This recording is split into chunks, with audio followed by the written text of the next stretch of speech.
To solve a murder, investigators needed to find the fatal bullet. But where was it? Could the laws of physics solve the mystery? If not, a killer would walk free.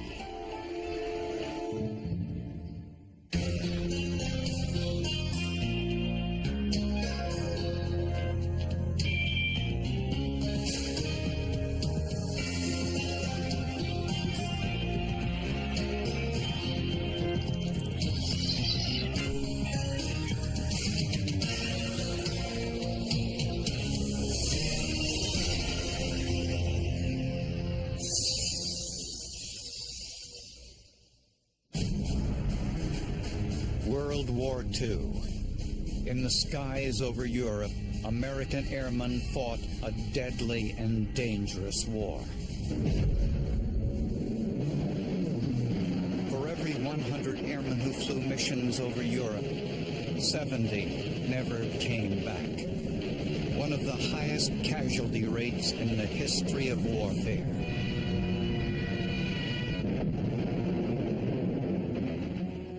Walter Yoakum was one of the fortunate ones.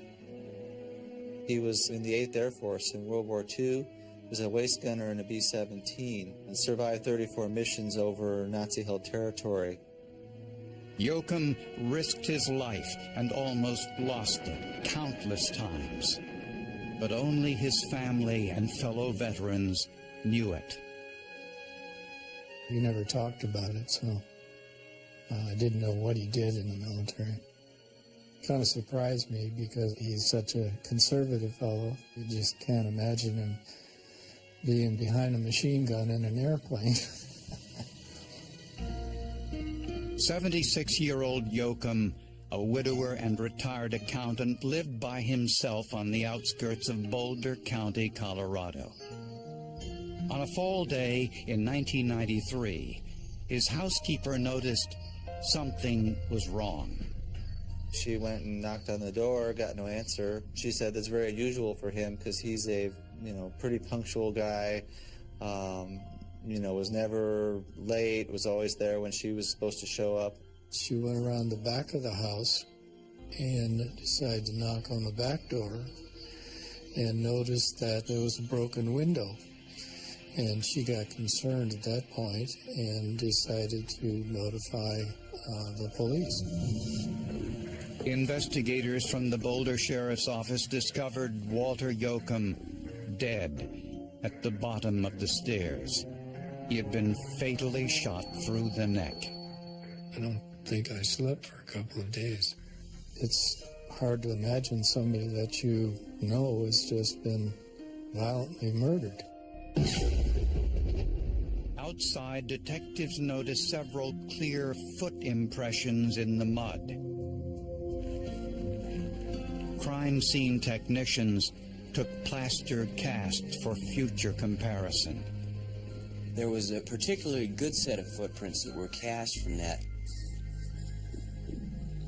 And they were a lug sole type of a boot, kind of a work boot kind of a sole.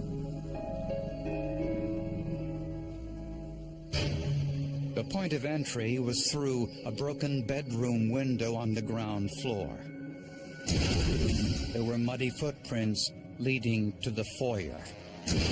At the stairwell, detectives found gunshot residue. As you can see, the pattern of the gunpowder on the wall left an outline where the end of the barrel was. It demonstrated exactly where the shooter was standing at the time that he killed Mr. Yoakum.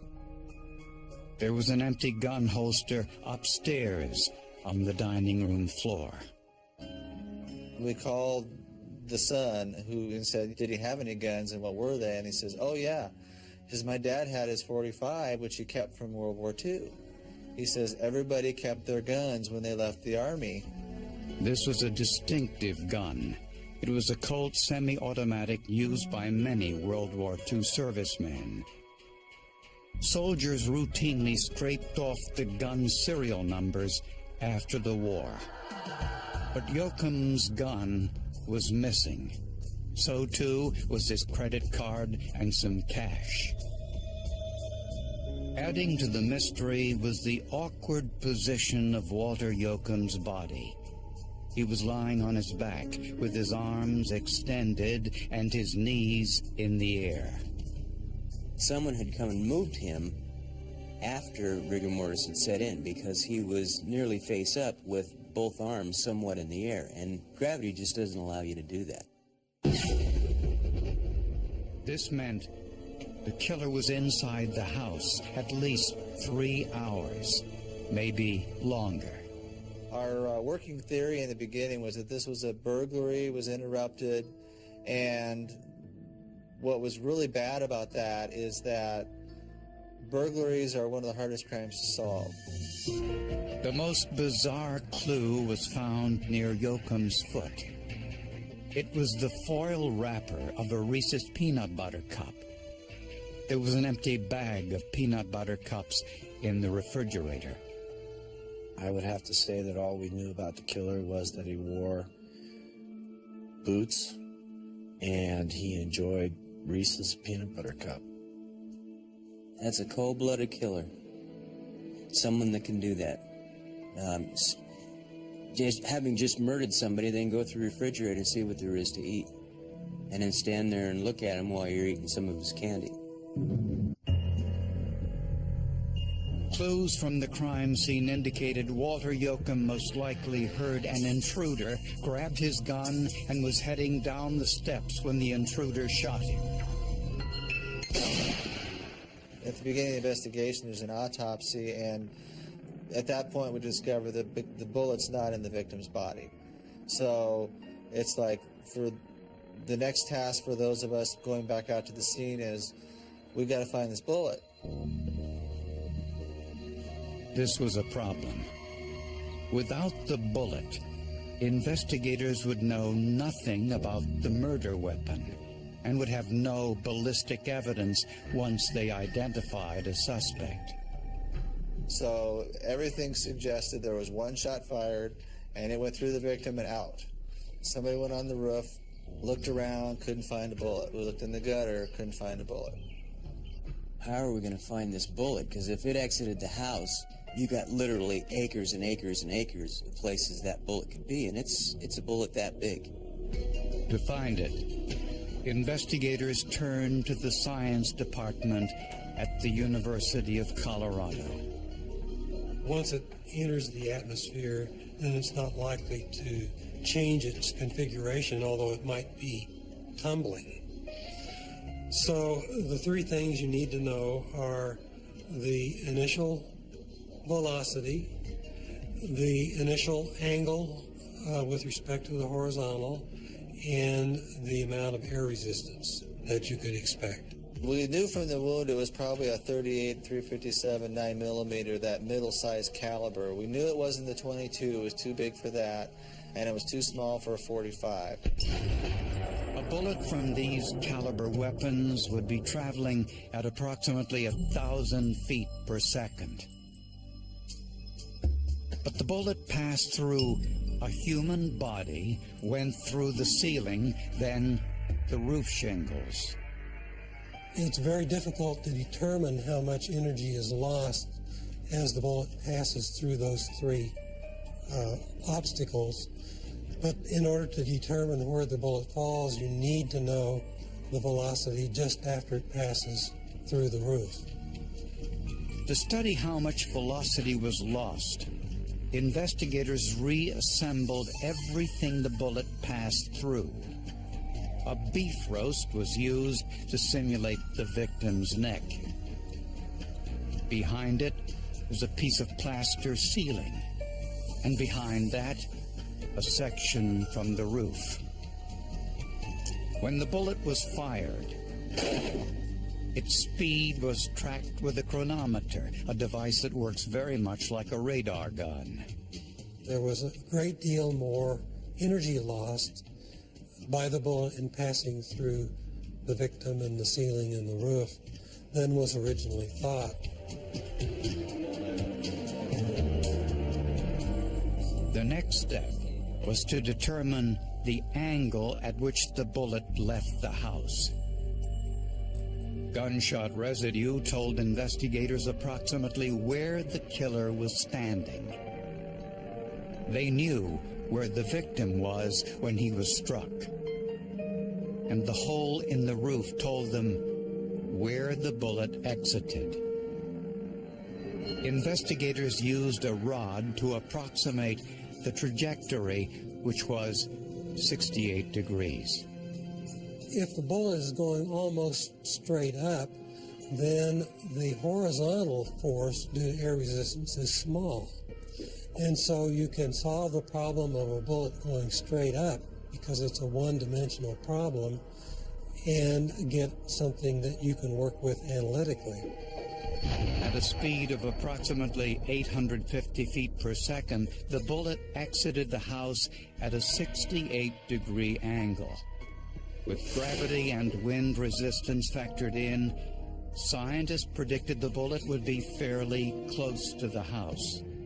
We asked a local treasure hunting club to use their metal detectors, and we marked off the entire yard and field beyond the house with a grid, and then we asked people to search this grid for that bullet.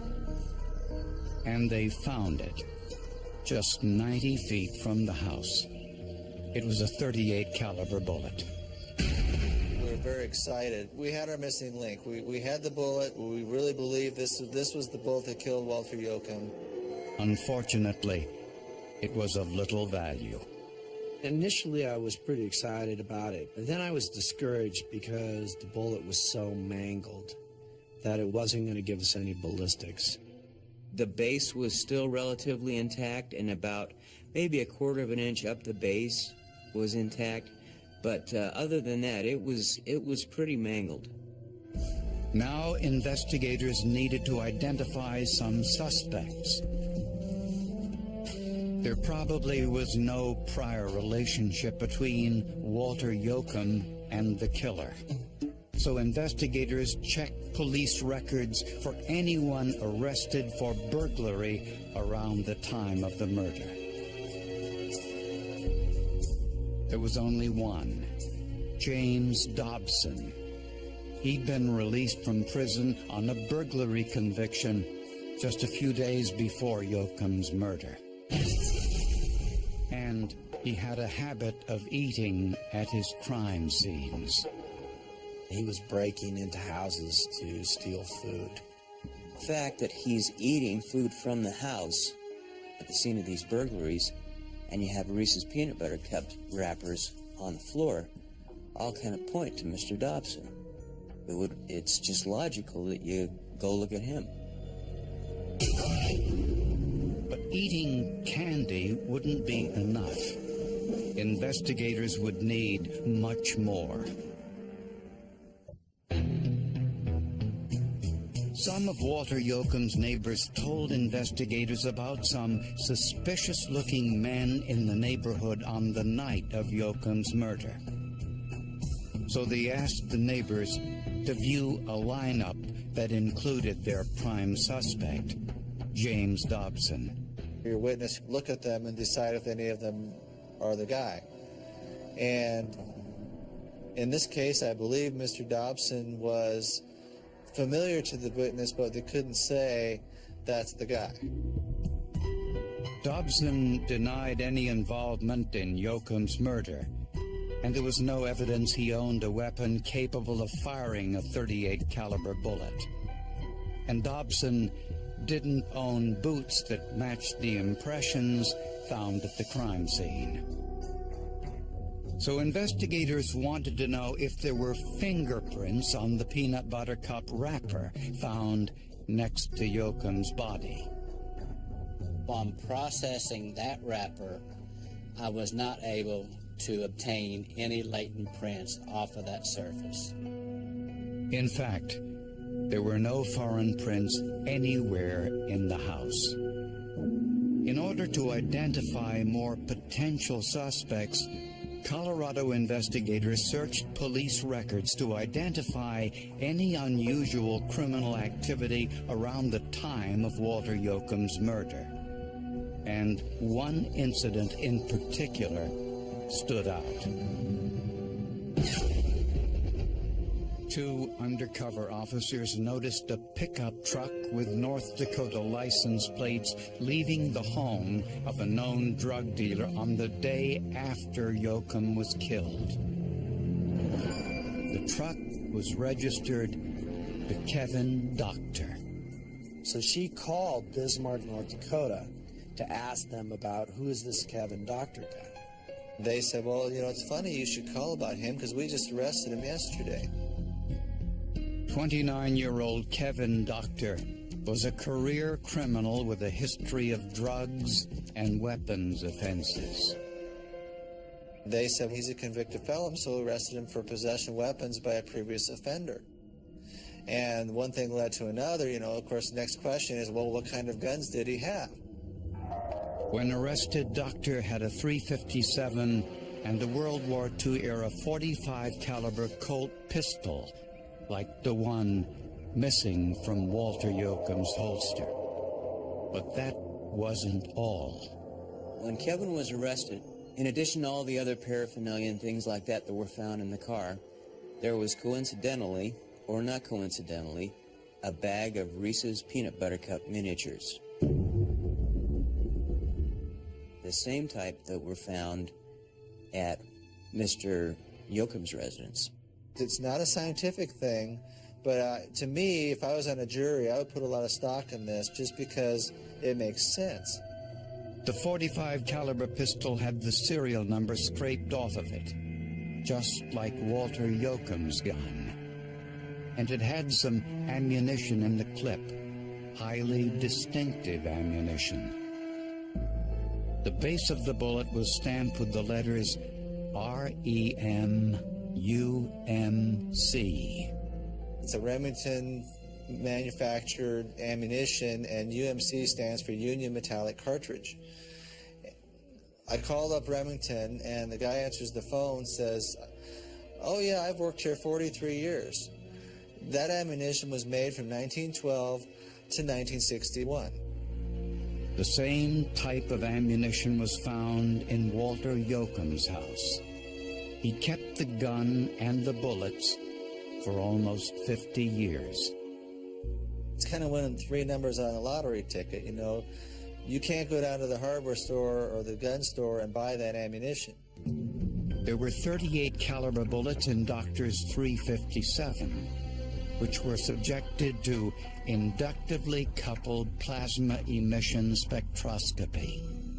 A bullet from the crime scene was compared to the bullet from a cartridge in Mr. Dockter's gun, and 3 bullets from cartridges recovered from his truck.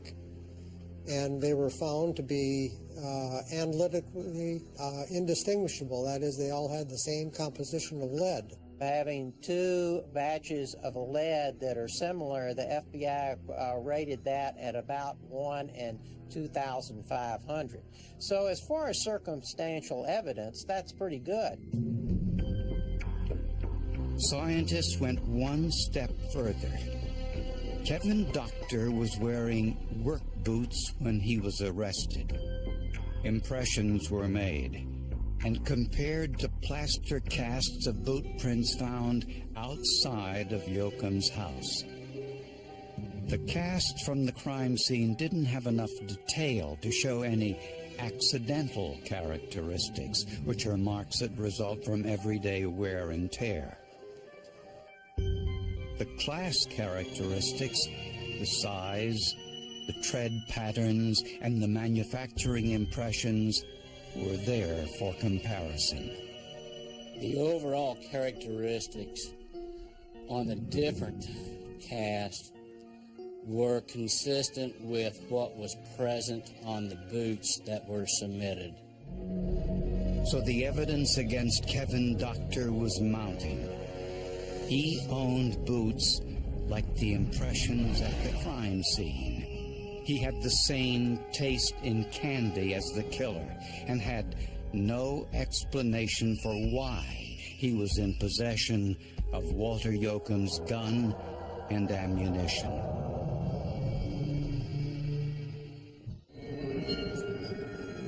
Kevin Dockter was the prime suspect in the murder of Walter Yoakum, and apparently he was a big talker.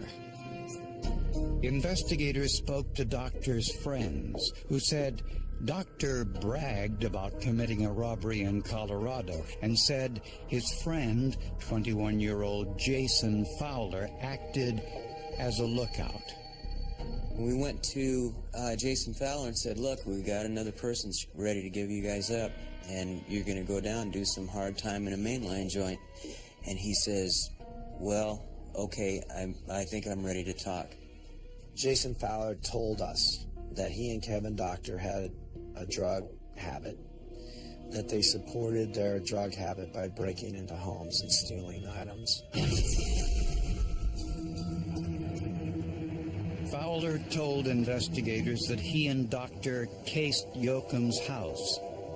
Since no lights were on, they assumed no one was home. Dockter left his boot impressions in the mud as he broke the downstairs bedroom window. The noise apparently woke Walter Yoakum, who grabbed his World War II .45 pistol and went to see what was going on.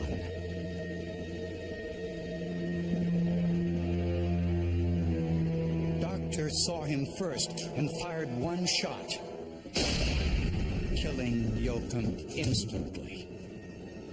Fowler says they left the scene and went to a local bar. After several drinks, they decided to return to Yoakum's house to rob it.